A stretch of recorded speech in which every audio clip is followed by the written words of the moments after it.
Hello everybody, welcome to the colours of knowledge. और आशा करता हूँ बहुत अच्छे से होंगे, बहुत अच्छे से अपनी एग्ज़ाम की तैयारी कर रहे होंगे।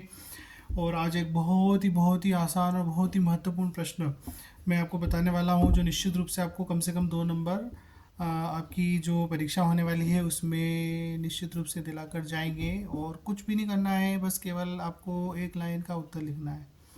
तो देखिए, प्रश्नावली आपकी 3.2 है। चैप्टर का नाम जो चैप्टर है वो 3 है और इसका नाम है निर्देशांक ज्यामिति। और कक्षा 9 है, जिसमें एनसीईआरटी की मैथ्स जो है वो हम पढ़ते हैं। देखिए, पहला प्रश्न क्या कहता है, निम्न प्रश्नों में से प्रत्येक प्रश्न का उत्तर दीजिए। पहला प्रश्न, कार्तीय तल में किसी बिंदु की स्थिति निर्धारित करने वाली क्षैतिज तथा ऊर्ध्वाधर रेखाओं की क्या नाम है। ठीक है, तो देखिए, कार्तीय तल आपको समझाने के लिए मैंने बना रखा है यहाँ पर।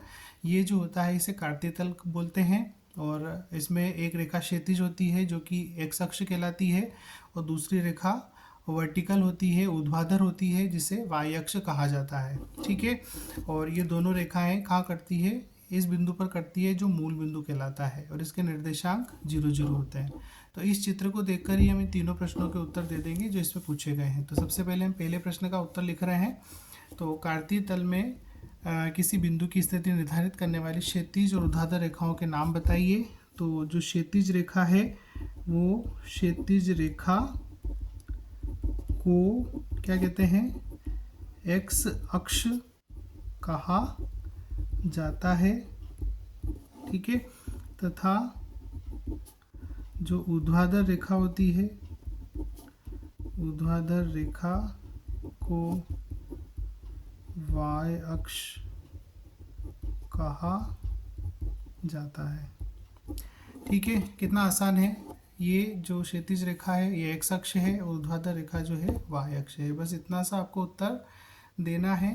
अब इसी में देखिए दूसरा प्रश्न, देखिए आप, इन दो रेखाओं से बने तल के प्रत्येक भाग का नाम बताइए। तो इन दो रेखाओं, ये दोनों रेखाएं काट रही है एक दूसरे को, इससे हमारा जो तल है वो 4 बराबर भागों में विभाजित हो गया है। ठीक है, ये जो है प्रथम चतुर्थांश कहलाता है, ये द्वितीय चतुर्थांश कहलाता है, ये तृतीय चतुर्थांश कहलाता है, और ये चतुर्थ चतुर्थांश कहलाता है। तो यहाँ पर हम नाम लिख देंगे इनके, है ना। इन दो रेखाओं से बने तल के प्रत्येक भाग का नाम बताइए।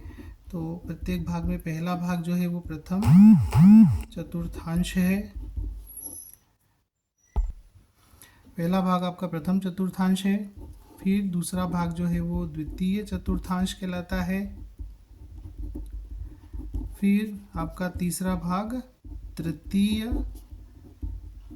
चतुर्थांश कहलाता है, और जो चौथा भाग है उसे हम चतुर्थ चतुर्थांश कहते हैं। ठीक है, मतलब ये कार्तीय तल को 4 बराबर बराबर भागों में बांट देता है। ठीक, अब इसी का तीसरा प्रश्न हम देखेंगे। उस बिंदु का नाम बताइए जहाँ ये दोनों रेखाएं प्रतिच्छेद करती है। तो मैंने आपको अभी बताया कि वो बिंदु मूल बिंदु कहलाता है, जिसका मान 0 0 होता है।